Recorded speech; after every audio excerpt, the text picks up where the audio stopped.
Indonesia Raya menggerek bendera, memasangkan bendera di dinding sekolah tertinggal di kampung pedalaman di Provinsi Riau, maka orang-orang yang memfitnah ini sesungguhnya mereka tidak punya paket 2 giga. Tonton itu banyak-banyak YouTube. Bagaimana kami menyanyikan lagu Indonesia Raya sampai ke pedalaman. Bagaimana hebatnya negeri ini. Bagaimana orang yang di dalam sana tidak dapat melihat internet. Tapi kita sampaikan ini.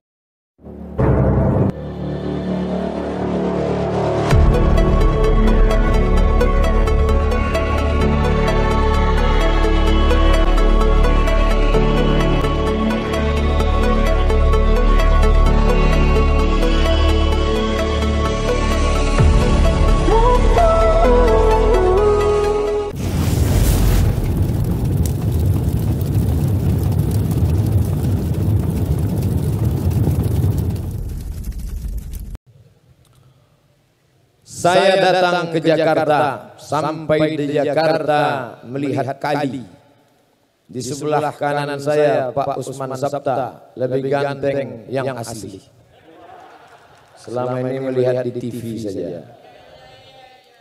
Jumpa pula dengan Cak Imin, selama ini kita lihat balihonya saja.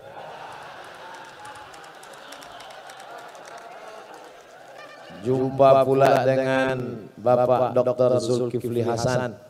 Alhamdulillah. Kemudian di sebelah kanan beliau Bapak Kiai Haji Dr. Hidayat Nur Wahid. Adapun nama-nama yang tidak saya sebut mohon maaf. Yang besar tak dihimbau gelar, yang kecil tak disebut nama. Encik-encik, puan-puan, tuan-tuan, jemputan majelis hadirin hadirat, muslimin muslimat. Ada saudaraku yang satu akidah, tapi mungkin kau bukan saudaraku satu akidah, tapi dipersaudarakan dalam negara kesatuan Republik Indonesia. Kita semua insya Allah dimuliakan Allah Tuhan yang Maha Kuasa. Amin. Ya Rabbal Alamin. Saya melihat selama ini seolah-olah anggota MPR, anggota DPR, para politikus, politisi itu sepertinya mereka cakar-cakar, berkelahi.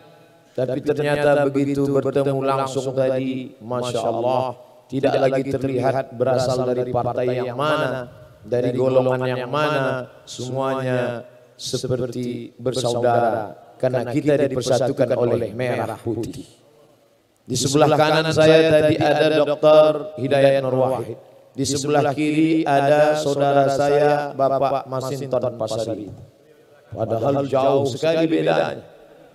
Yang satu dari Sumatera Utara, Batak, yang satu dari Jawa, Pulau Jawa. Mereka bisa tersenyum bersama, berfoto bersama. Padahal banyak sekali orang yang dari Pulau Jawa dengan Batak tidak bisa disatukan. Karena mereka merasa saya tidak bisa berteman dengan dia, Pak Ustadz. Kalau saya berteman dengan dia jatuh derajat saya. Masa dari emas langsung jadi tulang. Tapi hari ini semuanya terbantahkan. Kemudian pula ketika sampai tadi kebetulan bersama saya didampingi oleh Bapak John Erizal. Beliau DPR RI dari Riau. Begitu sampai tadi apa kata beliau, Ustadz Somad, ini adalah kantor Ustadz. Masya Allah, belum pernah saya kemari tiba-tiba ke Jakarta dapat kantor. Saya tidak tanya apa maksudnya, karena kalau saya tanya nampak betul bodoh kita kan. Masa kita Ustadz viral nanya-nanya. Jadi saya ngangguk-ngangguk aja, macam-macam tahu aja. Rupanya makna tadi diulang lagi oleh Pak Dr. Zulkifli Hasan. Makna kantor kita itu Majelis Permusyawaratan Rakyat, ini milik rakyat Indonesia. Itu ternyata maknanya. Ustadz Somad di antara seluruh parlemen di dunia ini rasanya di Indonesia ini yang paling bebas terbuka. Coba Ustadz lihat, siapapun bisa masuk. Masya Allah, luar biasa. Artinya apa? Bahwa tahun lalu juga semua bebas datang kemari hari ulang tahun MPR. Tahun lalu Ustadz Somad yang datang kemari Habib Syekh. dengan nasyidnya, dengan sholawatnya. Dan tahun lalu ketika Habib Syekh di sini yang menyanyikan lagu kebangsaan Indonesia Raya dipimpin oleh Habib Syekh sendiri. Masih lancar, masih ingat. Untung saya tidak disuruh tadi. Makanya ketika beberapa bulan yang lalu saya difitnah anti kebinekaan, anti NKRI, alhamdulillah saya tidak memviralkan. Sehari setelah itu viral ketika saya menyanyikan lagu Indonesia Raya, menggerek bendera, memasangkan bendera di dinding sekolah tertinggal di kampung pedalaman di Provinsi Riau. Maka orang-orang yang memfitnah ini sesungguhnya mereka tidak punya paket 2 giga. Tonton itu banyak-banyak YouTube. Bagaimana kami menyanyikan lagu Indonesia Raya sampai ke pedalaman. Bagaimana hebatnya negeri ini. Bagaimana orang yang di dalam sana tidak dapat melihat internet. Tapi kita sampaikan, ini negeri kita, ini bendera sudah lapuk, harus diganti. Kalian harus menyanyikan lagu kebangsaan. Karena sekarang kita bukan lagi krisis kelaparan, karena sudah kenyang, tapi krisis cinta tanah air. Alhamdulillah malam ini kita dipersatukan semuanya. Ketika berteriak Allahu Akbar, lalu kemudian berteriak merdeka, saat itu dalam satu hembusan nafas kita bercerita tentang agama dan kebangsaan. Orang yang berteriak Allahu Akbar, dia bukan anti nasionalisme. Dan orang yang berteriak merdeka, dia bukan anti agama. Sekarang bertemu 2 fobia. Satu fobia nasionalisme, yang satu fobia agama. Duanya saling penuh kecurigaan dan ketakutan. Kalau ada orang yang berteriak Allahu Akbar, jangan-jangan ini anti Indonesia. Ketika ada orang berteriak merdeka, jangan-jangan ini anti Islam. Maka sesungguhnya dalam teriakan Bung Tomo terdapat 2 kalimat itu. Dalam satu teriakan dia berkata Allahu Akbar, dalam teriakan itu juga dia berkata merdeka. Merdeka tidak menafikan Allahu Akbar, dan Allahu Akbar tidak menafikan merdeka. Ini agak serius sedikit. Bapak Ibu yang dimuliakan Allah Subhanahu wa taala. Oleh sebab itu, ketika sampai di sini, kita tidak lagi melihat warna partai, kita tidak lagi melihat nomor dan golongan. Yang kita lihat adalah kepentingan besar di depan. Bagaimana Indonesia menjadi bangsa yang besar, sebagaimana dicita-citakan oleh founding father, pendiri negeri ini. Mereka dulu ingin bermimpi, makanya mereka tidak punya cita-cita buat mobil, mereka tidak cita-cita buat sepeda motor, mereka langsung buat pesawat. Kenapa begitu? Karena saya merasakan sendiri bagaimana sulitnya berceramah dari pulau ke pulau, dari kampung ke kampung. Kalau untuk mengikuti jadwal haruslah kita penerbangan reguler, harus transit di Jakarta. Maka pendiri negeri ini dulu tahu, ini negeri kepulauan Indonesia. Nesia pulau, Indo, India. Hindu, Indonesia, pulau-pulau yang berada di bawah India, pulau-pulau yang berada di bawah India. Ini hanya bisa disatukan oleh pesawat terbang. Maka pesawat terbang pun dibentuk, dicetak, dihasilkan oleh negeri ini. Tapi malang tak dapat ditolak, untung tak dapat diraih. Cita-cita kita tinggi, ternyata di balik kampung dusun sana ada anak bangsa yang tak dapat menghidupkan mesin cuci. Pesawat yang kita buat, tapi ada orang yang tak dapat menghidupkan mesin cuci ketika menjadi pembantu di negeri orang. Ustaz tahu dari mana? Mereka kirim WA ke saya. Ustaz Somad, apa hukumnya sholat di dalam WC? Kamu mau ngejek saya? Mau ngetes saya? Tidak Ustaz, ini serius. Kenapa? Saya tinggal di negeri nun jauh di sana, hanya ingin mencari sesuap nasi. Dan ketika tiba waktu sholat, maka saya harus membentang sajadah di dalam WC. Karena supervisor saya kejam, tidak boleh ada waktu yang terbuang. Time is money. Waktu adalah uang. Meleleh air mata membalas WA mereka, tapi air mata tak dapat menghapus kesedihan mereka. Ketika saya ke Hong Kong, saya tahu semuanya tahu bahwa saya memang tak masuk ke dalam. Begitu sampai di airport langsung dipulangkan lagi. Saya masih sakit hati. Tapi lebih menyakitkan lagi ketika kita menceritakan kesusahan kita, orang ketawa. Begitu sampai saya masuk lagi ke dalam, tiba-tiba ada salah seorang pahlawan devisa kita duduk di samping saya. Apa kata dia? Ustaz Somad ya? Iya. Loh, katanya ceramah jadwal di sini, saya nggak bisa masuk. Alhamdulillah. Kenapa? Saya bisa foto. Dia ceritakan dalam perjalanan itu bagaimana suka dukanya mencari nafkah. Tolonglah Ustaz, negeri kita gemah ripah loh jenawi, untayan zamrud katulistiwa, tongkat dan batu jadi tanaman. Loh, kok persis seperti bunyi ceramah saya? Saya selalu nonton YouTube Ustaz. Saya mulai khawatir, jangan-jangan dia belum nikah. Rupanya suami saya menunggu di rumah Ustaz menjaga anak-anak. Saya harus mencari nafkah di tempat yang jauh. Apa maknanya? Negeri kita yang besar dengan segenap potensi alam sumber daya manusianya, maka memerlukan ke depan. Kalau kita berkelahi, tercabik-cabik, terombang-ambing, dipukul ombak, diempas gelombang, apa yang dapat kita lakukan di masa akan datang? Oleh sebab itu merupakan kehormatan yang luar biasa.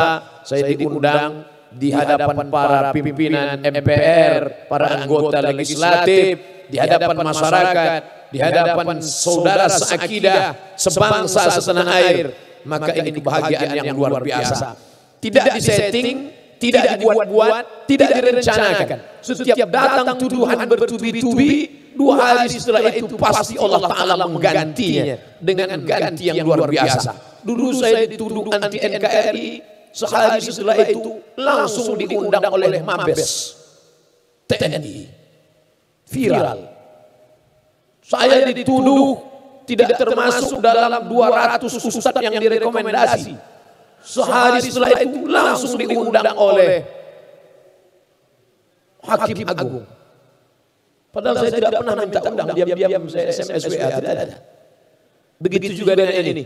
Terjadi penolakan tausiah saya di suatu tempat, tidak boleh disebut namanya, menjaga kode etik jurnalistik.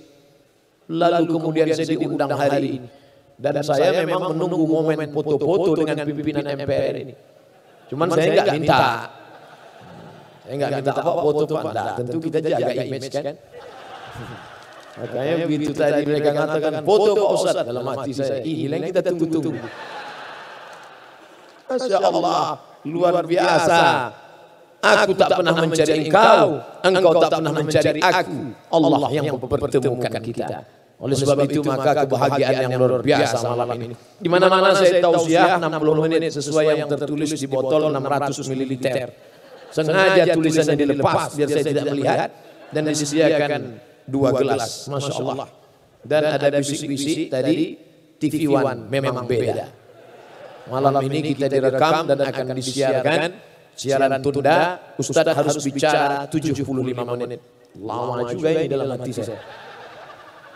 Sengaja saya sampaikan dari awal supaya nanti kalau Bapak Ibu melihat kenapa Ustadz ini tidak berhenti, maklum karena belum habis 75 menit. Tapi yang dimuliakan Allah Subhanahu wa taala. Andai di antara Bapak Ibu ada yang lelah, capek, letih tidak mendengar ceramah ini, menunduk saja. Itu tanda setuju. Karena dalam hadis dikatakan as-sukutu alamatur ridha, diam tanda setuju. Jadi kalau diam, nunduk, walaupun nanti terdengar saya ceramah berapi-api, saya tahu Bapak berair-air di sana, tidak apa-apa, karena kamera tetap hidup menyala, direkam. Yang pakai HP mereka viralkan, yang di YouTube nanti mereka akan like and share, yang TV tentu akan ditonton dalam acara Damai Indonesiaku. Dan saya memang biasa ceramah tidak ada orang. Kemarin acara rekaman untuk Ramadan saya dengan kamera aja berdua. Masa jamaah yang dimuliakan Allah. Di depan masjid acara maraton banyak yang lari-lari itu bingung. Ini Ustadz sudah mulai error nih gitu. Coklat Kopi, less sugar, 80 kalori. Kopi rendah gula pertama di Indonesia. Jadi ini perlu saya sampaikan supaya karena ada juga orang kalau saya ceramah dia memaksakan diri untuk mendengar sambil pura-pura mengangguk. Enggak apa-apa, yang mau tidur lah. Artinya apa? Bahwa kita sedang berada di kantor kita, di rumah kita. Bapak Ibu jangan heran, kenapa Ustaz bicaranya tidak formal-formal betul? Ini kan orang-orang terhormat, dipilih-pilih rakyat. Orang yang duduk di hadapan ini Bapak Ibu, perjuangannya luar biasa. Berapa baliho mereka? Berapa itu? Di Riau itu ada seorang bapak-bapak namanya Pak Suhaimi, kerjanya mencabut paku setiap pagi. Pagi-pagi dia bawa itu pencabut paku, mencabut paku yang ada di pokok-pokok kayu bekas foto-foto yang memanjat ke pokok kayu. Kalau dekat-dekat musim pilkada dan pileg, itu kerja dia mencabut. Artinya apa? Mereka berjuang luar biasa. Yang paling sulit sekarang ini adalah mengumpulkan orang banyak. Itu yang paling susah sekarang. Bagaimana cara mengumpulkan orang banyak? Kadang sudah diundang artis dangdut, enggak juga ramai. Macam-macam artis yang diundang. Ada artis yang tinggi 170 dipakai baju 100 cm. Ditarik ke atas terbuka ke bawah, diturunkan bawah terbuka di atas. Ada pakaiannya sopan, bajunya panjang, roknya panjang, resleting belum dipasang. Macam-macam. Ustaz kok tahu? Ngeliat juga dikit. Itu. Jadi yang paling susah itu mengumpulkan orang banyak. Payah mengumpulkan orang banyak itu sekarang. Macam-macam. Kadang sembako sudah dikumpulkan, enggak juga datang. Kain sarung. Ustaz kok tahu? Saya berapa kali dapat kain sarung. Tidak saya pakai sholat. Kenapa? Tertulis di ujung, coblos nomor. Bapak Ibu yang dimuliakan Allah. Tapi Masya Allah ini bisa datang. Kenapa bisa ramai orang? Karena dia merasa ini rumah dia. Dan saya pun tidak merasa ceramah formal-formal. Betul. Kalau ceramah formal, lihatlah bagaimana Zainuddin Kiai Haji Zainuddin MZ ceramah. Tidak begini. Semuanya diatur. Tangan harus begini. Wajah dari mulai salam assalamualaikum warahmatullahi wabarakatuh begitu. Kalau saya tidak macam ngobrol aja, santai aja, macam udah kenal lama aja. Dalam hati bapak-bapak ini sok akrab aja. Bapak Ibu yang dimuliakan Allah. Artinya apa? Karena mereka memang tidak menunjukkan kehebatan mereka. Padahal orang luar biasa, doktor. Doktor itu apa artinya? PhD, doktor filosofi. S1, S2, S3. Luar biasa. Saya sampai sekarang masih S2. LCMA. LC itu titel S1 dari Al-Azhar Kairo. MA itu S2 dari Maroko. Kenapa Ustaz ceritakan? Banyak orang menganggap saya enggak sekolah. Maka perlu saya ceritakan. Sombong Ustaz? Nah, saya tidak sombong. Hanya saja ada orang-orang yang perlu kita ceritakan tentang diri kita. Aku tahu, aku ceritakan tentang diriku. Kawan tidak merubah menjadi lebih sayang dan musuh tidak akan merubah menjadi cinta. Aku tahu ketika aku ceritakan diriku bukan untuk merubah kawan lebih sayang, bukan untuk merubah musuh menjadi cinta. Aku hanya ingin menceritakan bahwa inilah aku. Laisal fata may yaqulu kana abi. Orang yang jantan, gentleman, tidak berkata bapakku, moyangku, tapi yang berkata ha anadha, inilah aku. Sombong Ustaz? Tidak. At-takabbur lil mutakabbir shadaqah. Sombong kepada orang yang sombong itu sedekah. Wah, kalau gitu Ustaz ngomongnya sombong sekali, tersinggung saya. Jangan tersinggung. Mendengar ceramah saya jangan tersinggung. Karena di beberapa tempat ada yang tersinggung dengan ceramah saya, 2 hari setelah itu meninggal. Saya bukan nakut-nakuti, enggak. Dan saya tidak pula mengatakan saya hebat, tidak. Hanya memang ajalnya sudah sampai. Itu saja. Dan beberapa orang yang divonis mati, begitu mendengar ceramah saya tidak jadi mati. Saya ceramah di suatu tempat. Selesai acara datang ketua panitianya. Ustaz Somad, ya, saya sudah masuk rumah sakit. Gimana? Cipto Mangunkusumo. Masya Allah, hebat di rumah sakit. Ustaz pernah ke sana? Belum. Dengar aja di TV. Saya sudah divonis koma Pak Ustaz. Koma itu Bapak Ibu tahu, sedikit lagi titik.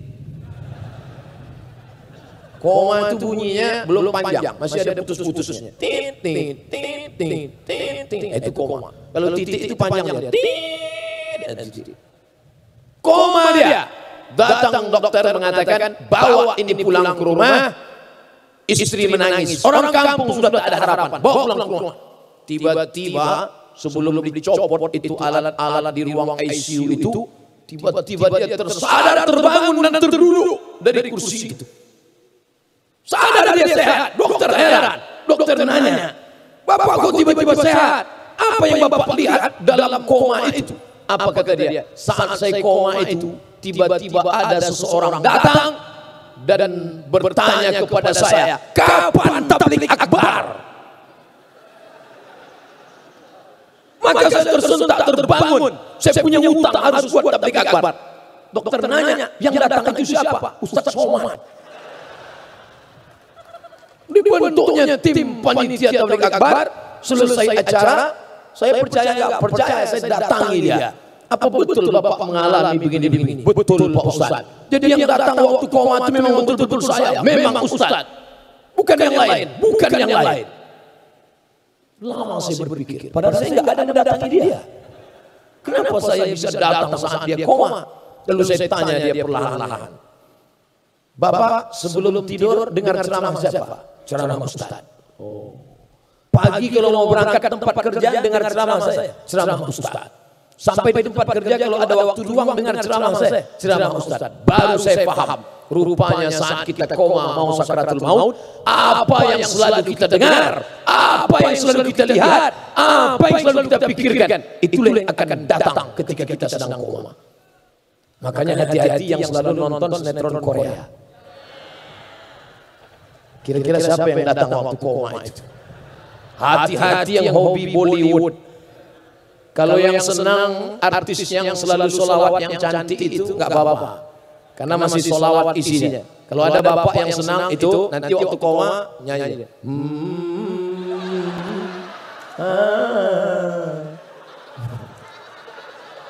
Nggak apa-apa. Berhati-hati kalau nyimpan simpanan selingkuhan, hati-hati. So pandai-pandai menyimpan bangkai, akhirnya tercium juga. Kapan? Waktu koma itu.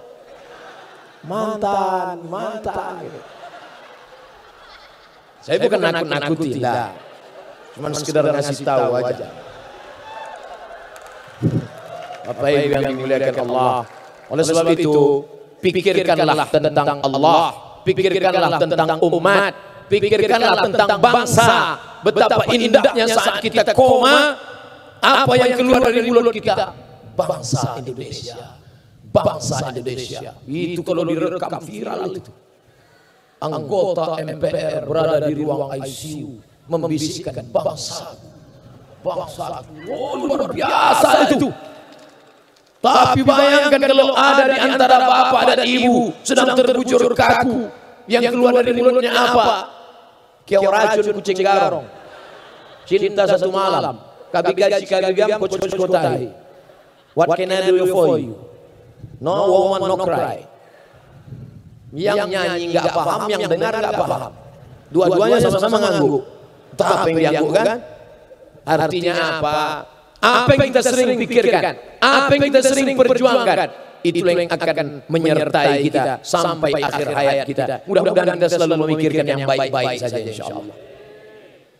Tadi saya mulai karena saya bicara di kantor MPR, maka saya mesti mencari apa itu tugas MPR, menjaga, menetapkan Undang-Undang Dasar 1945 itu nomor 1. Oh, ini dia. Yang kedua, melantik presiden dan wakil presiden. Dalam hati saya, kalau mau saya kemarin di sini berarti dilantik.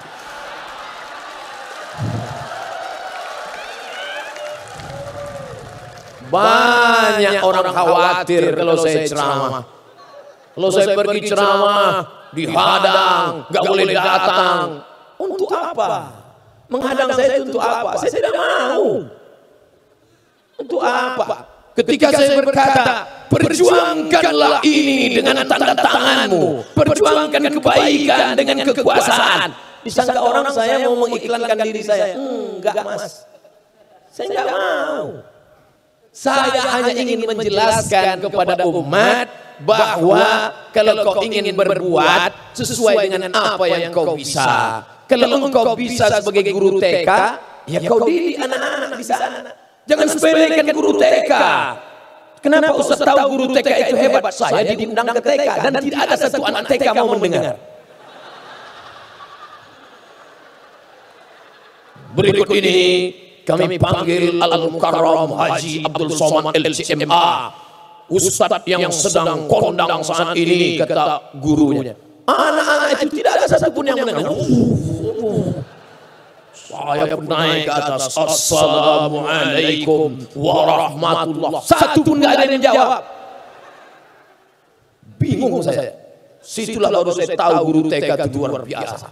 Akhirnya saya merasa rendah, tidak ada apa-apanya. Akhirnya saya panggil, Ibu kepala TK, bisa bantu saya? Pucat saya. Bisa Pak Ustaz. Akhirnya ibu itu kecil maju. Apa kata si ibu? Anak-anak, tenang ya. Semua diam. Baru saya sadar, hai Abdul Somad, kau tak ada apa-apanya. Artinya apa? Jangan kau katakan pisau silet itu tidak tajam, karena dia tidak bisa memotong batang kelapa. Dan jangan kau katakan kampak itu tumpul, karena dia tidak bisa mencukur kumis. Semuanya ada porsinya masing-masing.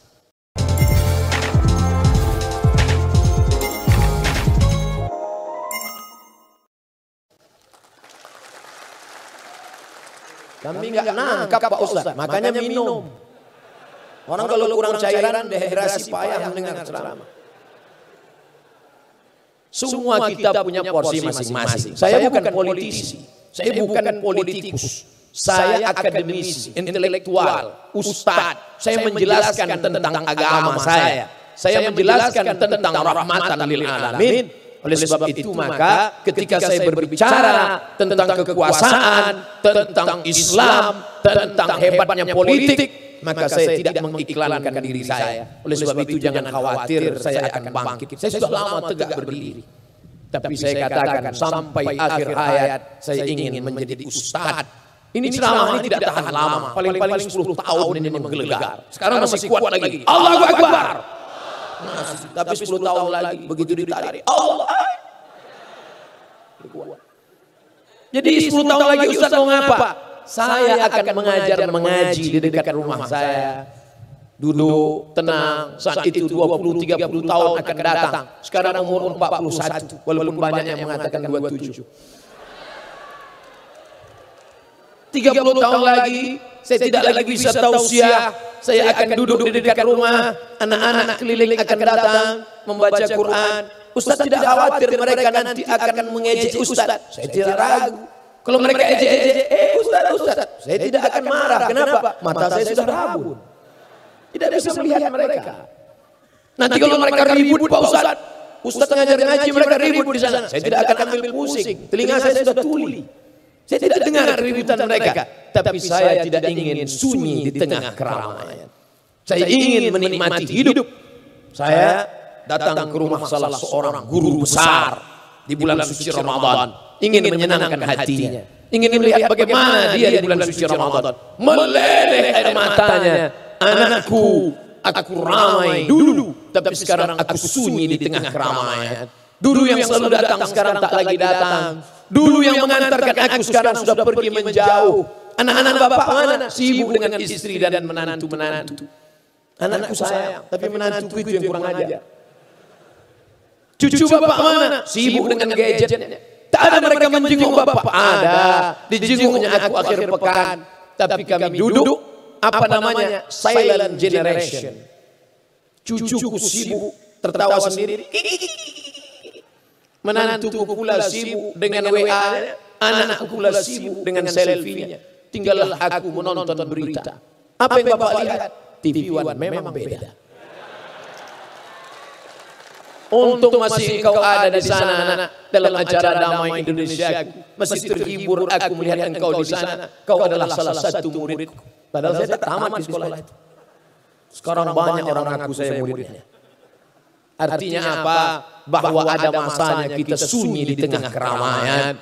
Lalu lintas hiruk pikuk, tapi kita sedang sunyi, sepi. Dan kita tak ingin hari-hari itu terjadi pada diri kita. Hari berganti, musim berubah, bulan begitu indah. Saya sebenarnya ingin mencontohkan bulan begitu indah. Malang tak dapat ditolak, untung tak dapat diraih. Tak nampak bulan. Bulan yang indah, bulan 15, purnama sedang menampakkan cahayanya. Tapi berapa lama purnama itu, saudaraku? Purnama tak lama, 15, 16, 17, 18, masuk 2021. Bulan yang begitu indah. Tak lama sudah itu hanya bongkahan batu-batu, hanya bongkahan kerikil-kerikil yang tak bermakna, gelap. Sampai masanya juga begitu. Begitulah hidup manusia. Hebat, tinggi, berkuasa. Sampai akhirnya turun, down, hilang. Mati. Kalau mati tidak apa-apa, setengah mati. Begitu juga perempuan. Perempuan adalah kuntum. Setelah kuntum dia akan mekar. Setelah mekar dia akan harum mewangi. Setelah itu dia mulai kuncup. Setelah itu dia pun menguning dan mati. Oleh sebab itu maka kita mesti tahu hakikat hidup. Bahwa hari ini adalah pengabdian. Semua yang berada di atas pentas ini akan turun ke bawah. Di sana ada tanah. Dan ini adalah pentas dari atas, dari dalam tanah naik ke atas tanah dengan lampu yang berkilau, dengan balehu yang Masya Allah.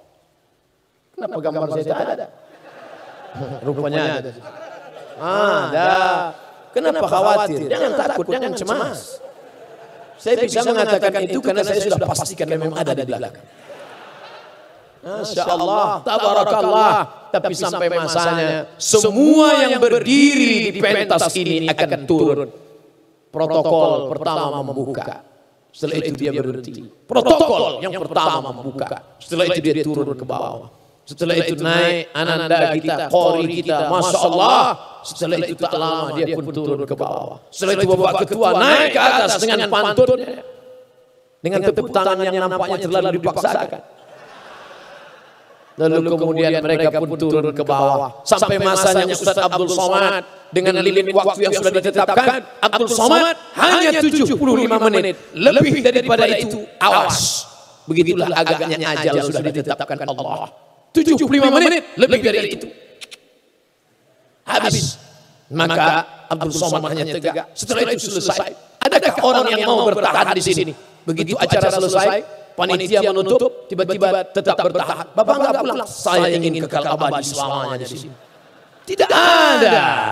Inilah panggung sandiwara. Inilah panggung. Maka berbuatlah apa yang bisa kau buat di atas. Abdul Somad hanya bisa berceramah dari masjid ke masjid, dari tanah lapang sepak bola ke stadion. Tapi hari ini Masya Allah, di tempat yang terhormat, yang hebat, yang luar biasa, maka kesempatan untuk menyampaikan kebaikan-kebaikan rahmatan lil alamin naik dari dalam tanah, naik ke atas tanah. Semua yang hadir di sini, mau Jawa, mau Sunda, mau Batak, mau Melayu, mau Minangkabau, mau Makassar, mau Banjar, semuanya berasal dari Adam. Kalau ada yang merasa tidak dari Adam, tolong angkat tangan. Dari Adam alaihissalam sampai Adam Smith, semuanya berasal dari Adam. Dan Adam dari tanah. Dari tanah kembali menjadi tanah. Dari debu akan menjadi debu. Ambil debu, letakkan ke telapak tangan, hembus. Itulah engkau. Makanya kalau ada kawanmu yang sombong, atasanmu yang angkuh, ambil debu, hembuskan ke wajahnya. Itulah engkau. Kalau dia marah, Pak Ustaz, saya tak tanggung jawab. Kau siapa? Kau tidak ada apa-apanya. Kau hanya tanah. Hari ini kau dimuliakan. Yang mulia, yang terhormat, Al-Mukarram Haji Abdul Somad LCMH. Masya Allah. Kenapa Ustaz Masya Allah? Saya sendiri bilang. Kalau tak saya muji saya, siapa lagi? Orang memuliakan kenapa? Karena Allah ingin memuliakanmu. Ditiupkan ruh ke dalam jasadmu. Fanafaktu fihi min ruhi. Tanah yang sebelumnya diinjak-injak, yang sebelumnya kotor, yang sebelumnya hina, yang sebelumnya rendah, tiba-tiba tanah itu bisa naik ke atas. Jadi kami ini semuanya dari tanah Pak Ustadz. Ya, semua dari tanah. Kalau memang semua dari tanah berarti sifatnya sama, rendah hati, tawadu, baik-baik. Kenapa kawan saya itu tidak baik? Dia dari tanah juga, cuma tanah sengketa. Jadi kan untuk menunjuk orang. Kita kalau dapat ilmu itu satu ke orang, 4 itu ke kita. Jangan pulang dari sini, nampak kawan, engkau lain tanah sengketa. Jangan. Orang kalau dapat meteran, biasanya dipakainya untuk mengukur orang. Jangan ukur dirimu, ukur bayang-bayangmu. Kau dari mana? Kau akan kemana? Kau singgah di sini berapa lama? Dan yang akan kau bawa mati nanti apa? Maka kalau pernah kau berjuang dengan jabatan, dengan kekuasaan, pernah kau tebarkan rahmatan, keselamatan untuk berapa? Yang berjuang di kabupaten, Pak Bupati, penduduknya berapa? Ya kami sekitar 300.000 Pak Ustadz. Yang menikmatinya hanya 300.000. Bapak Gubernur penduduknya berapa? 6,5 juta Pak Ustadz. 6,5 juta yang menikmatinya. Tapi ketika kau bisa berbuat lebih besar, DPR RI, MPR, DPD, maka ini kesempatan yang luar biasa. Hebat amalnya Pak Ustadz. Apa amalnya? Baca Yasin. Baca Yasin bukan amal orang yang punya kekuasaan. Karena siapapun bisa baca Yasin. Anak TK pun bisa baca Yasin. Apa amal dia? Amal dia hebat Pak Ustadz, rajin puasa sunat. Puasa sunat semua orang bisa. Yang paling rajin puasa sunat ibu-ibu, sekaligus diet. Apa amal dia? Dia hebat tahajud malamnya Pak Ustadz. Security juga banyak tahajud malam. Amalmu apa? Amalmu menjaga Undang-Undang Dasar 1945 dan Pancasila. Merdeka. Itu amalmu. Apa amalmu? Satu, ketuhanan yang Maha Esa. Dan yang menjadi benteng ketuhanan Maha Esa itu adalah MPR RI. Allahu Akbar.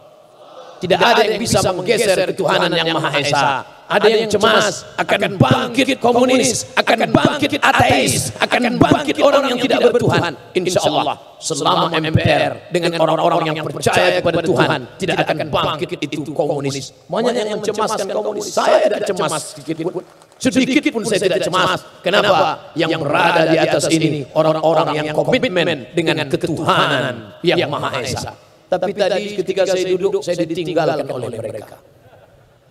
Permisi Pak Ustadz, Pak Zul pergi sholat, Bapak John Erizal pergi sholat, Bapak pergi sholat. Tinggal saya sendiri. Tapi di situ baru saya paham indahnya kebinekaan. Pak Mangindaan tidak pergi. Dia duduk bersama saya. Artinya apa? Pada saatnya kau mungkin berkata, saudaraku yang seakidah saja, saudaraku yang sama satu masjid saja. Tidak. Saatnya kau bertemu, saatnya kau akan merasakan ada saudaramu yang bukan satu keyakinan, tapi dia satu kebangsaan. Dia akan menjadi sahabat pada saat sahabat melaksanakan kewajiban agamanya. Ada orang yang sangat benci. Saya benci sama dia Pak Ustadz. Saya satu kantor sama dia, tapi saya tak suka sama dia. Berapi-api dia mengungkapkan kebenciannya. Tapi sampai suatu hari dia tersenyum. Siapa? Itu teman saya. Loh, dulu kamu katanya benci. Kemarin waktu Idul Fitri dia yang menggantikan sip saya. Kenapa? Karena dia hari rayanya 25 Desember. Beda. Perbedaan membuat kita beraneka ragam. Siapa yang mengajarkan ini? Nabi Muhammad sallallahu alaihi wasallam. Jangan bayangkan Nabi Muhammad itu tinggal di kota Madinah hanya bersama Muslim saja. Tidak. Di sana ada Yahudi Bani Nadir, ada Yahudi Bani Quraizah, ada Yahudi Bani Qainuqa, ada Yahudi Khaybar. Lalu ketika Sayyidina Ali mengambil upah menimba air, dilaporkan ke Nabi, ya Rasulullah, Ali menantu mengambil upah menimba air di rumah Yahudi, itu kan non Muslim, itu kan tidak seagama. Nabi membiarkannya. Kenapa? Karena bekerja kepada beda agama, mencari nafkah tidak ada hubungan dengan ritual ibadah. Yang tidak boleh adalah ibadah. Wala ana abidu ma'abattum wala antum abiduna ma'abud lakum dinukum waliyadin. Ustaz Somad itu katanya benci kepada beda agama. Loh, ketika kita berbeda, yang dipakai itu bukan akidahnya, bukan ritualnya, tapi pekerjaannya sepakat semua ahli sejarah ketika Nabi Muhammad SAW pindah dari kota Makkah menuju kota Madinah 8 hari 8 malam naik onta, yang menjadi pembimbing guide penunjuk jalan bernama Ibnu Uraikid. Ibnu Uraikid non muslim, padahal yang Islam banyak. Mengapa Nabi tidak pakai jasanya? Nabi ingin menunjukkan profesionalisme kerja. Kalau masalah profesionalisme, pakailah dia. Ketika untuk memasang lampu, ketika untuk memakaikan ini TV kita, layar monitor kita, tentang suara, tentang sound system, tentang pentas, profesionalisme kerja. Tapi ketika sudah terkait dalam masalah ibadah, masalah ritual, maka saya tidak bisa masuk ke sana. Bukan berarti saya tidak sayang, bukan saya tidak bersaudara. Ini mesti kita pahami dengan baik. Nabi Muhammad SAW, Allah tidak mengatakan rahmatan lil muslimin, tidak, rahmatan lil mu'minin, bukan, tapi dia katakan rahmatan lil alamin. Baru saja beberapa hari yang lalu hari raya kurban, apa yang Ustaz lihat? Sapi pertama akan dipotong oleh Ustaz Abdul Somad. Saya pun datang. Ustaz yang motong? Enggak, nengok aja. Kenapa Ustaz enggak motong? Saya ini enggak sampai hati, Pak. Tapi selama ini Ustaz ceramah mengatakan cara motong begini, harus dari bawah, 2 urat mesti putus, ada urat makan, ada urat nafas, ada nadinya. Tapi Ustaz ceramah teori aja.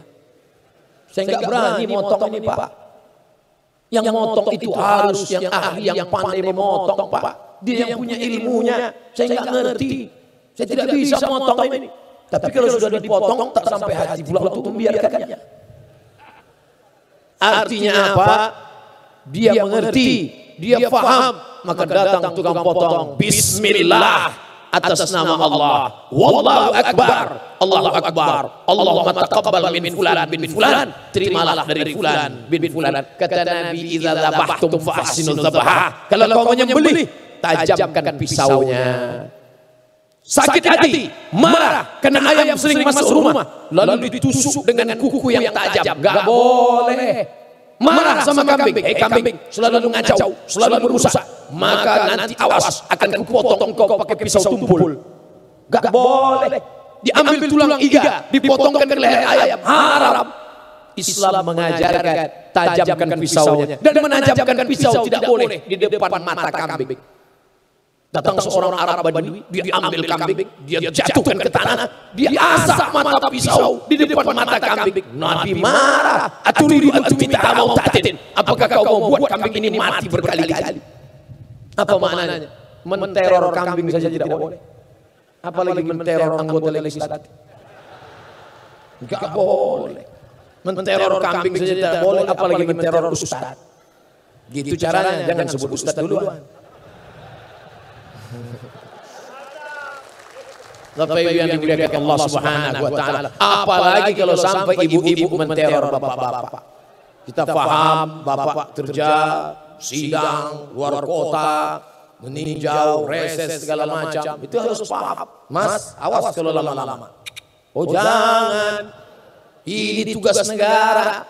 Apalagi mereka hadir di pengajian. Man kharaja fi talabil ilmi, siapa yang keluar rumah untuk menuntut ilmu, fa huwa fi sabilillah, maka dia sama macam orang yang berjihad fi sabilillah hatta yarji'a, sampai dia pulang ke rumah.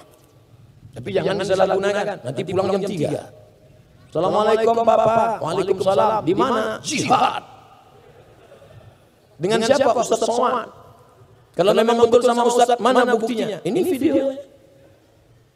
Saya heran, kenapa bapak ini foto sampai 2-3 kali? Padahal sekali aja kan cukup. Rupanya yang ini untuk dipakai hari Senin, dipakai untuk hari Selasa. Gitu. Sehingga kalau ada yang nanya, di mana? Dengan Ustaz Somad. Tidak, saya tidak menyindir. Saya Ustaz yang tidak pandai menyindir sampai sekarang. Tidak bisa saya menyindir orang. Karena saya trauma, dulu pernah diundang ke salah satu masjid, kata ketua masjid, Ustaz Somad, tolong sindirkan ada orang kaya. Kenapa? Dia pernah nyumbang 300 juta, uangnya diambil lagi. Jadi apa yang mesti saya katakan? Sampaikan hadis, orang yang nyumbang ngambil lagi, maka nanti dilaknat Allah. Oke, saya sampaikan.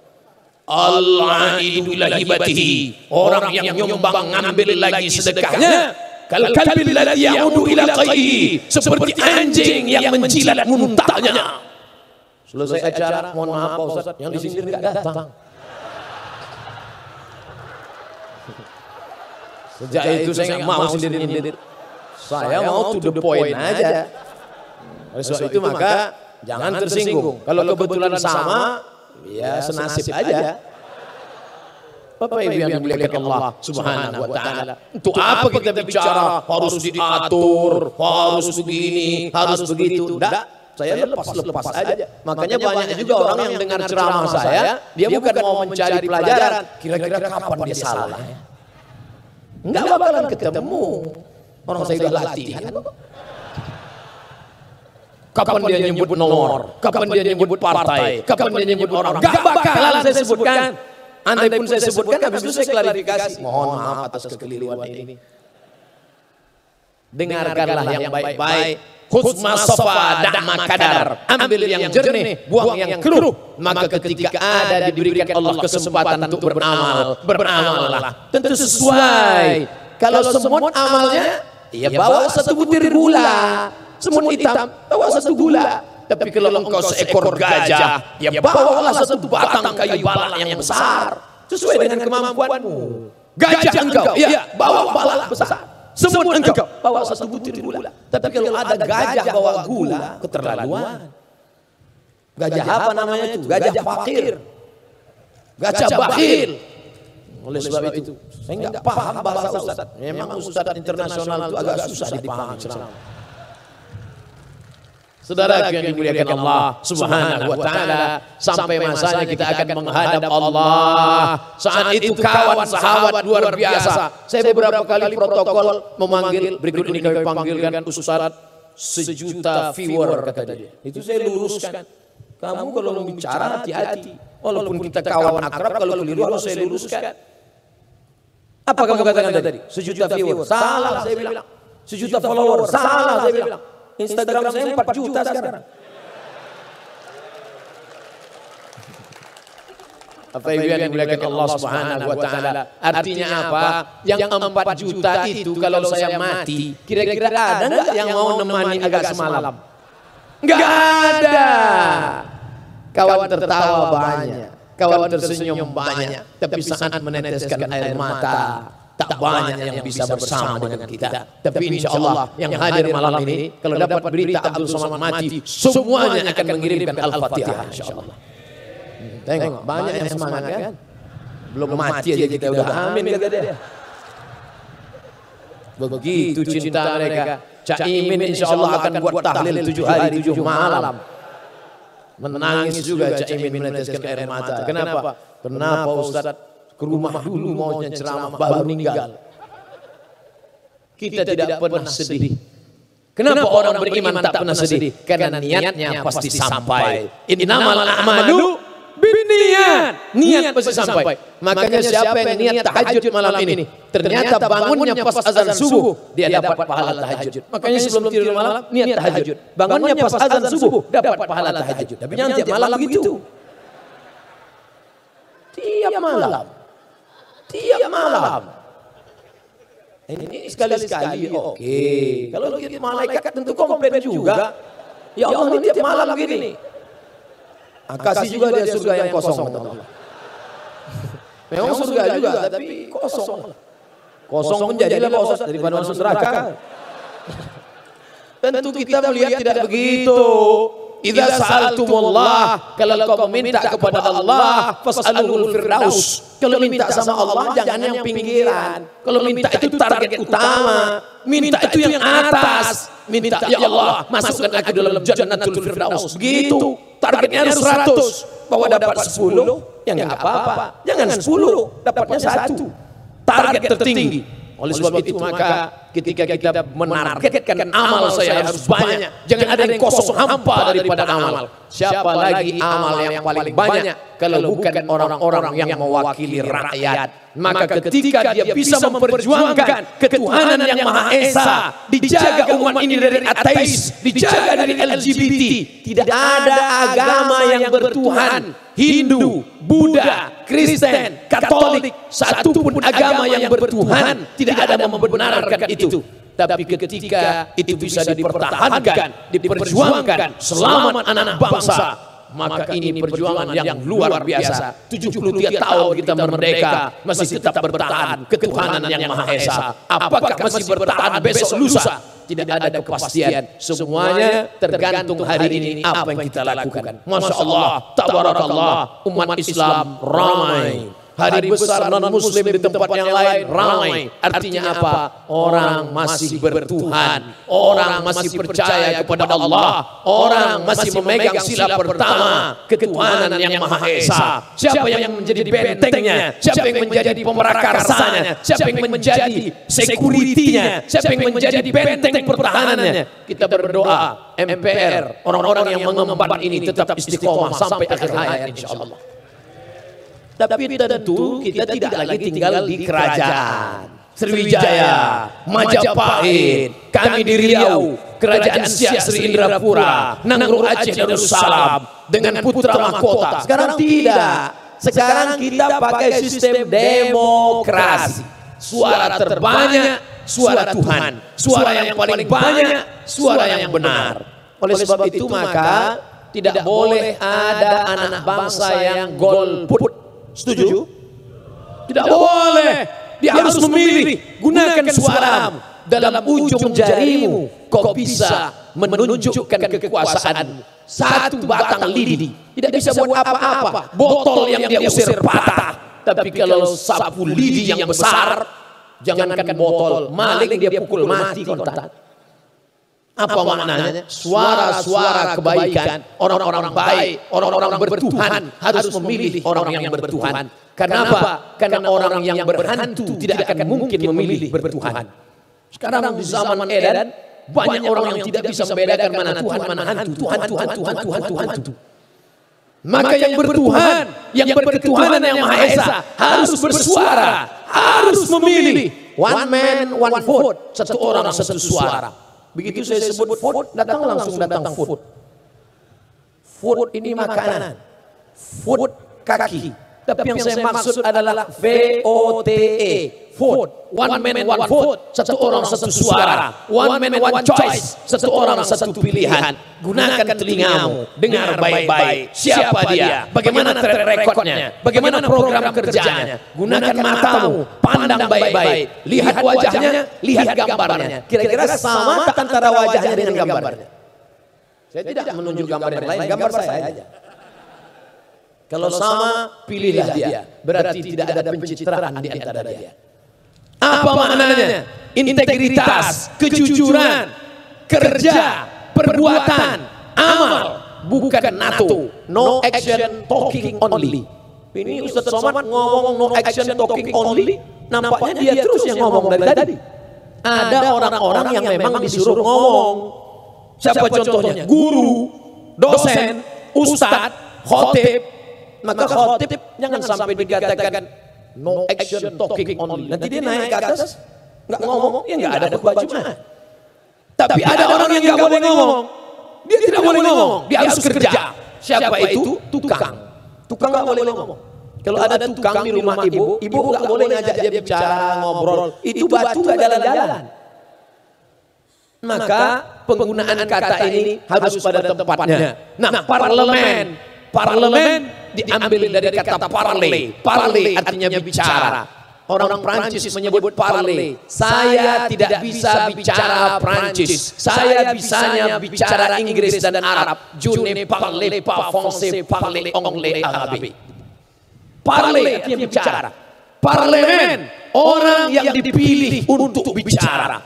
Makanya jangan heran kalau orang yang di hadapan kita ini selalu bicara. Karena kita memilih mereka untuk bicara tentang kesusahan kita, tentang keresahan kita, tentang kegelisahan kita melihat anak bangsa. Siapa yang bicara? Mereka lah yang berbicara tentang itu. Memang beberapa kali kita dikirimkan foto tentang anggota parlemen yang tertidur. Tapi tidak ada di antara mereka yang lain-lain. Mereka bicara. Kenapa? Karena mereka memang kita pilih untuk menyalurkan segala aspirasi kita. Kerasaannya semua akan ditanya. Inna sam'a pendengaran, wal basar penglihatan, wal fuad hati dan pikiran. Kullu ulaika kana anhu mas'ula. Semua akan disoal, semua akan ditanya, semua akan dituntut di hadapan Allah Subhanahu wa taala. Pilihlah orang yang bertuhan. Pilihlah orang yang memperjuangkan ketuhanan yang Maha Esa. Pilihlah orang yang menebarkan kedamaian. Pilihlah orang yang menyemangati kita dengan musyawarah. Pilihlah orang yang menebarkan keadilan bagi seluruh Indonesia. Bukan orang yang memporak-porandakan, yang menyusahkan, yang menyuburkan radikal, yang menyebabkan terorisme, yang menghancurkan persatuan dan kesatuan. Hari ini kita bisa bersama dalam bingkai merah putih, kita bersama dalam kesatuan, kita bersama dalam ulang tahun MPR RI. Apa maknanya? Kita ambil kebaikan-kebaikan, kita tebarkan keberkahan keselamatan. Maka insya Allah kita sebagai mayoritas, sebagai orang yang banyak, sebagai orang yang dituakan, ada manusia ini yang ditinggikan seranting, didulukan selangkah, batangnya tempat bersandar, daunnya tempat bernaung. Kalau berjalan didulukan dia selangkah, kalau ke atas ditinggikan dia seranting. Kalau batang pokok kayu dijadikan dia tempat bersandar. Kalau akarnya dijadikan dia tempat bersila, daunnya dijadikan tempat bernaung. Itulah pokok yang bermanfaat. Makanya dalam Islam diajarkan kalau ada orang yang memotong pokok kayu yang bermanfaat, man qata'a sidratan, siapa yang memotong sebatang pohon sidir kau potong, sebatang pohon sidir kau potong, sawwaballahu ra'sahu finnar, disungkurkan kepalamu dalam api neraka jahanam. Sebatang pohon sidir kau potong, sebatang saja. Bayangkan ada orang yang akan bernaung di bawah. Islam mengajarkan tanamlah. Betapa ketika pesawat akan landing ke bawah, kita lihat hijau, Masya Allah. Tapi di beberapa tempat kita lihat kuning, terbakar. Asap naik ke atas, terganggu orang banyak. Sebatang pohon kau potong, disungkurkan kepalamu dalam neraka. Bagaimana dengan berhektar-hektar, beratus hektar? Kau sudah menyebabkan kerusakan paru-paru. Kau sudah menyebabkan binatang mati. Bahkan ular sawah yang semestinya memakan makanan tikus, memakan makanan yang bisa dia makan. Tapi sekarang apa yang terjadi? Orang yang sedang panen sawit pun dimakannya. Saking kan dia sudah kehilangan makanan. Harimau sudah naik ke jalan raya karena rumah mereka dihancurkan. Maka oleh sebab itu ini kebersamaan untuk menjaga keutuhan, untuk menjaga keselamatan. Jangan ada lagi kerusakan. Zuharul fasadu fil barri, kelihatan kerusakan di lautan, di daratan. Bima kasabat aydin nas, akibat dari perbuatan manusia. Saudara yang dimuliakan Allah Subhanahu wa taala, pada kesempatan yang baik, pada kesempatan yang mulia, hari ulang tahun. Apa manfaat dari ulang tahun? Ada jamaah umurnya 80 tahun. Dia menikah umur 30 tahun. Kalau begitu ulang tahun pernikahan yang ke-50. Dia minta yang ceramah, Ustaz Somad tolong ceramah hari pernikahan emas. Emas itu apa Pak Haji? Emas itu karena saya sudah nikah 50 tahun dengan ibu. Iya. Ini istri Pak Haji. Iya. Yang keberapa Pak? Yang pertama dan terakhir. Masya Allah. Kenapa mesti saya yang ceramah? Pokoknya saya nazar Ustaz yang ceramah. Saya pun ceramah lah. Hari ulang tahun pernikahan yang ke-50. Usianya 80. Lama saya berpikir. Untuk apa dia buat ulang tahun pernikahan? Apakah setelah ulang tahun pernikahan itu yang 80 bisa berubah jadi 18? Tidak. Dia tetap top, tua, ompong, peot. Yang tersinggung. Tidak ada yang berubah. Lalu apa manfaat dari ulang tahun itu? Ternyata fisiknya tidak berubah, tapi semangatnya kembali. Anak-anaknya datang, cucunya datang. Agaknya, kalau boleh saya menebak-nebak, itu juga yang diinginkan dari malam ini. Ulang tahun yang ke-73. Maka dengan ini bangkit semangat baru yang selama ini kehilangan semangat, didoakan. Malam ini kita akan berdoa kepada Allah, malam ini kita akan bermunajat. Doa orang banyak karena kita tidak tahu entah dari doa mulut yang mana, tak tahu entah dari mulut yang mana doa itu dikabulkan Allah. Makanya saya setiap pergi kemanapun selalu mohon doa. Doakan saya Kiai, doakan saya Habib, doakan saya Tuan Guru. Kenapa? Karena tidak tahu dari lidah yang mana. Bukan karena doa kita. Walaupun nanti saya yang memimpin doa, tapi sesungguhnya doa itu diaminkan oleh malaikat, diterima oleh Allah karena kebersamaan kita. Itulah mengapa jangan tinggalkan doa berjamaah.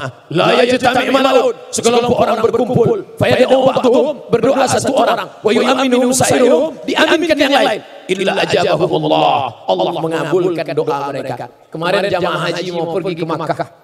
Mereka tanya saya, Ustaz Somad, Ustaz mau titip apa? Doa. Cuma doa aja Ustaz, ya. Ceret kuning enggak? Udah banyak di rumah. Tempat celak Pak Ustaz, saya enggak pakai celak. Batu cincin Pak Ustaz, setiap daerah ngasih batu. Udah banyak betul. Jadi apa? Doa saja.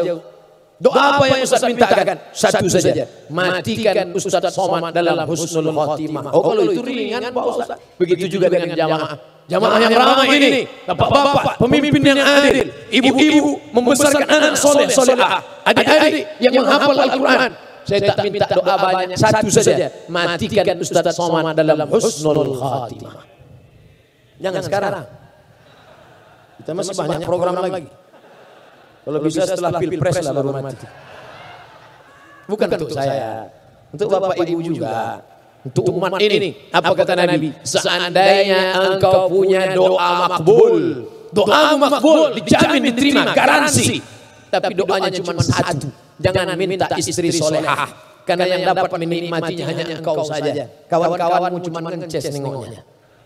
Jangan minta istri solehah, tapi mintakanlah Allahumma rzuqna imaman adila, berikan kami pemimpin yang adil dan amanah. Kenapa? Karena kalau dia amanah, satu negeri akan mendapatkan rahmat dan keberkahannya. Maka jangan pernah berhenti berdoa. Jangan pernah berhenti berdoa. Di mana-mana saya, kalau selesai sholat, kalau saya jadi imam, pasti saya berzikir. Afdhalul zikri fa'lam annahu la ilaha illallah, la ilaha illallah, la ilaha illallah. Mengundang pintu-pintu langit terbuka. Setelah itu baru saya pimpin doa. Ini sekarang banyak orang habis sholat, salam, pulang. Macam ayam enggak berdoa. Doa, angkatkan tanganmu. Kamu kenapa enggak mau berdoa? Beda doa saya dengan doa Imam Pak Ustaz. Kenapa? Dia minta hujan, saya enggak. Kenapa gitu? Dia imam kebetulan nanam sawit. Maka minta hujan, makmumnya jual es krim. Tentu kita sebagai imam doanya yang umum-umum saja. Yang umum. Doa yang umum. Saya kalau mimpin doa enggak panjang-panjang, 10 aja. Allahumma inna nas'aluka salamatan fid din, selamat dalam keyakinan, wa afiatan fil jasad, badan sehat, wa ziyadatan fil ilmi, ilmu nambah, wa barakatan fil rizki, ilmu nambah, bukan istri.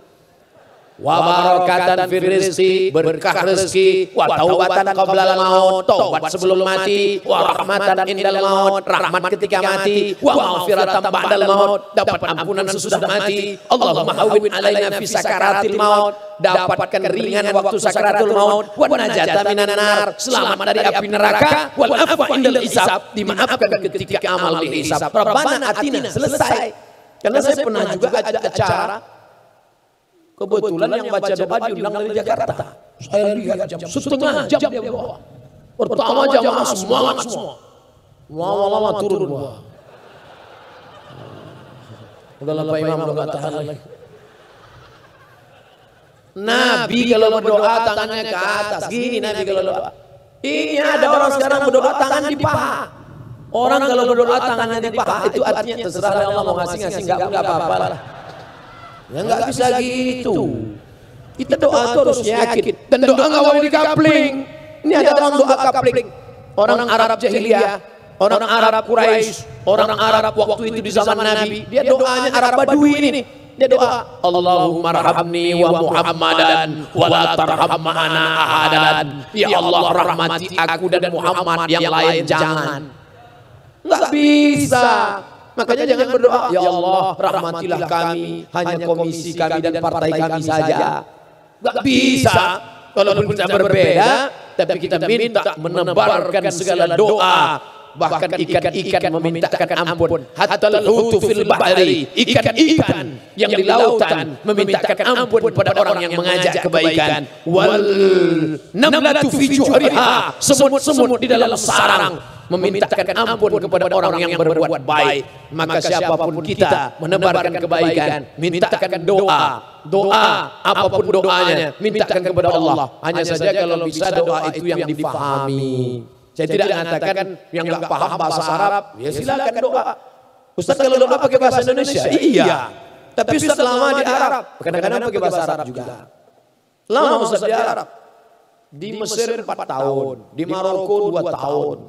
Tapi itu tidak untuk dibanggakan. Karena ada juga orang, saya ini 6 tahun di Arab. Datang jamaah, onta lebih lama lagi Ustaz. Kita di sana itu belajar bahasanya, dipahami maknanya, supaya kalau baca Quran ngerti. Tapi yang belum paham baca Quran bukan berarti nggak ada pahalanya. Ustaz, saya baca Quran, katanya kalau nggak paham nggak ada pahalanya. Loh, dengar aja dapat pahala. Wa idza quri'al Quran, kalau ada orang baca Quran, fastami'u lahu, dengar baik-baik, wa ansitu, diam, la'allakum turhamun. Dengar aja dapat pahala. Kamu baca Quran? Iya. Tapi saya nggak tahu artinya Pak Ustaz. Dengar aja dapat pahala, apalagi baca. Oh kalau gitu saya berhenti baca lah, dengar aja kalau gitu. Itu mundur. Artinya ada prosesnya. Pertama dengar, setelah itu baca, habis itu pahami maknanya. Yang selama ini yasinan berubah. Hari ini kita yasin tapi kita pahami artinya. Al-yawma nakhtimu ala afwahihim. Al-yawma, hari ini, nakhtimu, kami kunci afwahihim, mulut mereka. Hari ini kami kunci mulut mereka. Surat Yasin itu. Kenapa mulut dikunci waktu itu? Karena mulut inilah yang paling pandai bersilat lidah. Benarkah ini rekaman suara Anda? Sebentar Pak Akib. Benarkah ini rekaman suara Anda? Seperti suara saya, tapi nampaknya ada yang meniru. Rekaman CCTV ditampilkan di layar. Ini gambar Anda, video Anda. Memang betul Pak. Kalau gitu Anda bersalah. Saya korban konspirasi politik. Lidah pandai.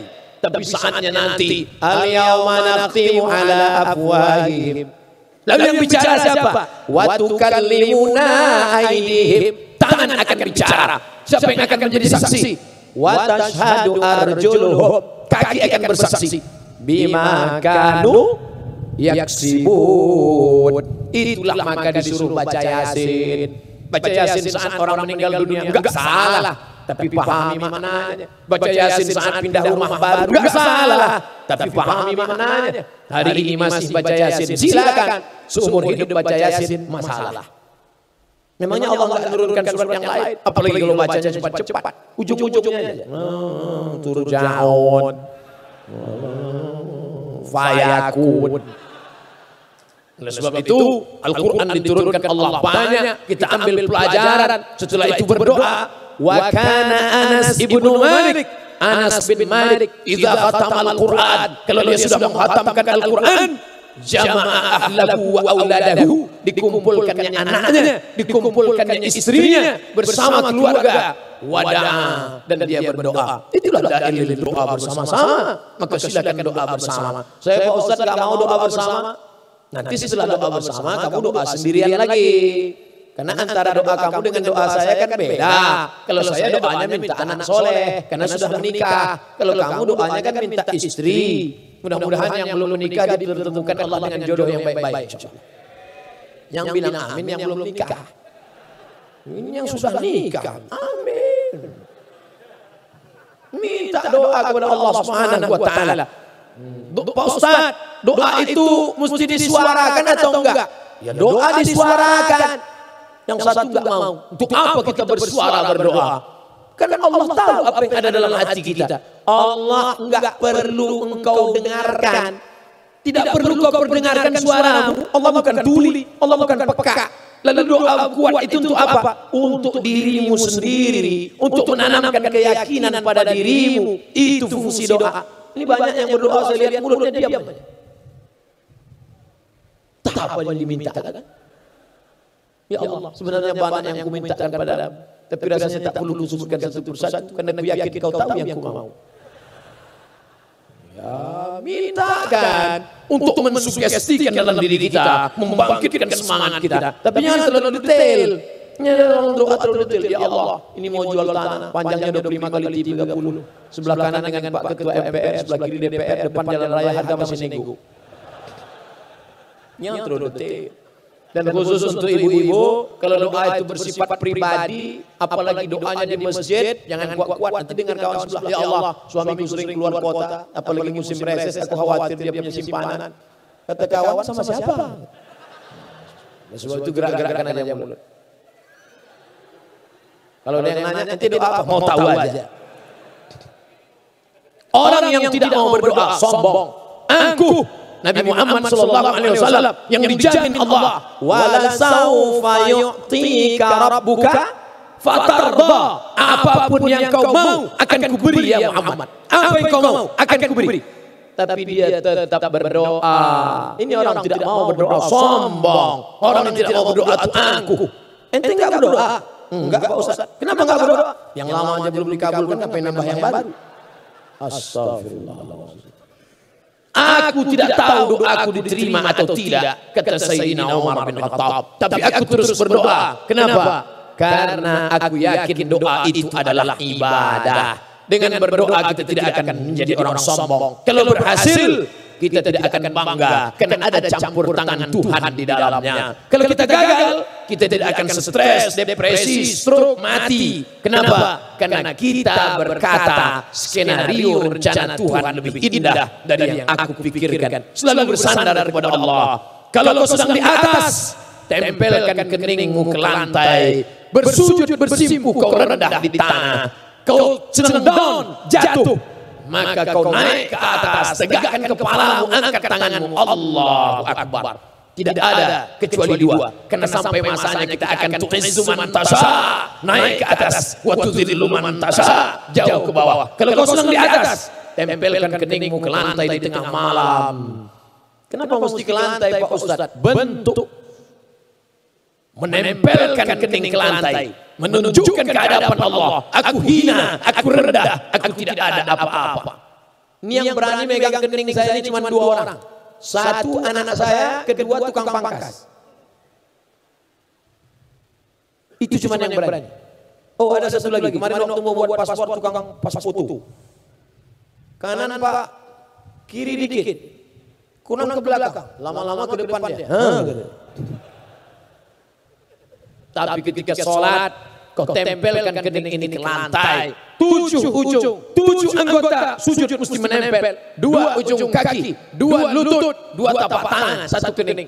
Mentang-mentang kau pejabat negara, mentang-mentang kau pimpinan, kau tidak mau menempelkan kening. Allahu Akbar, ditempelkan ke tiang. Tidak sah sujudmu. Kalau sujudmu tidak sah, maka tidak sah salatmu. Kalau salatmu tidak sah, maka agamamu yang kau yakini Islam tidak diterima di hadapan Tuhan, di hadapan Allah Subhanahu wa taala. Oleh sebab itu maka ini menampilkan tentang dan kita berdoa kepada Allah dengan penuh ud'u rabbakum tadarruan, rendahkan hatimu, rayu dia meminta. Allahumma inna nas'aluka salamatan fid din wa afiyatan fil jasad. Sebelum kau mati kau katakan wa taubatan qablal maut wa rahmatan indal maut wa maghfiratan ba'dal maut. Allahumma hawwin alaina fi sakaratil maut. Ini beberapa masjid ada saya dengar bentak-bentak. Mau. Ini kok bentak-bentak. Bayangkan kita bawa proposal ke bapak-bapak yang mulia. Pak, kami semen, kerikil, batu bata. Tentu dia panggil security, tangkap ini gila nih. Tentu kita rayu. Kami mohon ada bantuan 5 sak semen. Kalau tidak ada 2 kotak keramik, kalau nggak ada kerikil 1 truk, kalau nggak ada parah kali ya. Bapak Ibu yang dimuliakan Allah Subhanahu wa taala, ternyata saya cukup cemas malam ini berada di hadapan orang-orang yang dipilih oleh rakyat, putra-putra terbaik bangsa, di hadapan mereka di tengah malam sampaikan ceramah. Sanggup tak saya ceramah di depan mereka 75 menit. Akhirnya masa-masa sulit itu berlalu juga. Terima kasih segala perhatian, mohon maaf segala kekhilafan. Akhirnya saya ucapkan selamat hari ulang tahun MPR. Semoga kita mendapatkan rahmat dari Tuhan yang Maha Kuasa insyaallah. Kenapa Ustaz minta rahmat? Alasan saya rahmat 2. Pertama, karena di pembukaan Undang-Undang Dasar atas berkat rahmat Allah dan hadis Nabi, la yudkhilal jannata ahadakum amaluhu, kamu tak masuk surga karena amalmu, bukan karena etos kerjamu. Lalu masuk surga karena apa? Illa ayataghammadani Allah bi rahmatihi, karena rahmat Allah. Karena rahmat Allah kita bersama. Tapi ingat, orang yang tak ada kasih sayang dalam hatinya, maka Allah tak menurunkan rahmat. Kita mintakan turun rahmat itu ala hazihi niyah, untuk niat yang baik ini, bertawassul dengan Al-Fatihah. A'udzu billahi minasy syaithanir rajim. Bismillahirrahmanirrahim. Alhamdulillahi rabbil alamin. Arrahmanir rahim. Maliki yaumiddin. Iyyaka na'budu wa iyyaka nasta'in. Ihdinas siratal mustaqim. Siratal ladzina an'amta 'alaihim ghairil maghdubi 'alaihim waladdallin. Amin. Allahumma anzilil rahmata wassalamata wal barakata ala hadhil jamaah. Turunkan keselamatan, kerahmatan, keberkahan kepada seluruh jamaah yang hadir malam ini ya Allah. Wa ala hadzal baladil azim, kepada negeri yang agung dan mulia ini ya Allah. Allahumma ja'al baladan aminan mutmainnan, jadikan negeri ini negeri yang aman, tentram. Ya'tiha rizquha min kulli makan, terbuka pintu rezeki dari berbagai penjuru. Allahumma in kana rizquna fis sama'i fa anzilhu, kalau rezeki kami masih tergantung di langit turunkan ya Allah. Wa in kana fil ardi fa akhrijhu, kalau masih tertanam di dalam tanah keluarkan ya Allah, untuk kesejahteraan rakyat bangsa umat kami ya Allah. Wa in kana mu'siran fayassirhu, kalau rezeki kami sulit mudahkan ya Allah. Wa in kana ba'idan faqarribhu, kalau sulit, kalau jauh maka dekatkanlah ya Allah. Rabbana taqabbal minna, terima segala amal kebaikan kami. Wa tammim taqsirana, sempurnakan segala kekurangan kami. Allahumma dafa'na al-ghala wal waba wal fahsya wal riba wal zina wal munkar, selamatkan negeri ini dari malapetaka, bencana, riba, zina, narkoba, LGBT, perbuatan keji dan mungkar ya Allah. Allahumma a'inna, tolong kami ala dzikrika, supaya hati kami ini selalu mengingatmu, wa syukrika, selalu bersyukur padamu, wa husna ibadatik, selalu beribadah dengan ibadah yang terbaik untuk kami bawa bekal menghadapmu ya Allah. Allahumma rzuqna al-istiqamata ala syari'atil gharra wa tariqatil bayda, berikan kami istiqamah dalam kebenaran ya Allah. Allahumma arinal haqqa haqqa warzuqna ittiba'ah, tunjukkan pada kami bahwa yang benar itu adalah benar, dan tunjukkan kami kekuatan, beri kami kekuatan untuk mengikutinya. Wa arinal batila batila, tunjukkan pada kami yang batil itu salah, tunjukkan pada kami yang salah itu keliru, hitam itu bengkok, dan berikan kami kekuatan untuk menjauhinya ya Allah. Allahumma aslih syababana, anak-anak muda kami luruskan akidah, keyakinan, kebenaran bagi mereka, sehingga tampak mana yang hak yang batil ya Allah. Allahumma la tad'a lana dzamban illa ghafartah, keluar kami dari majelis ini dalam keadaan bersih dari silap salah dan dosa. Wala dainan illa qadaitah, lunaskan hutang, segala hutang piutang kami dengan semangat bekerja, sehingga kami bisa menjadi orang yang terlepas dari riba. Wala hasiban illa zawajtah, yang lajang, yang gadis ingin berumah tangga, temukan dengan jodoh yang baik-baik ya Allah.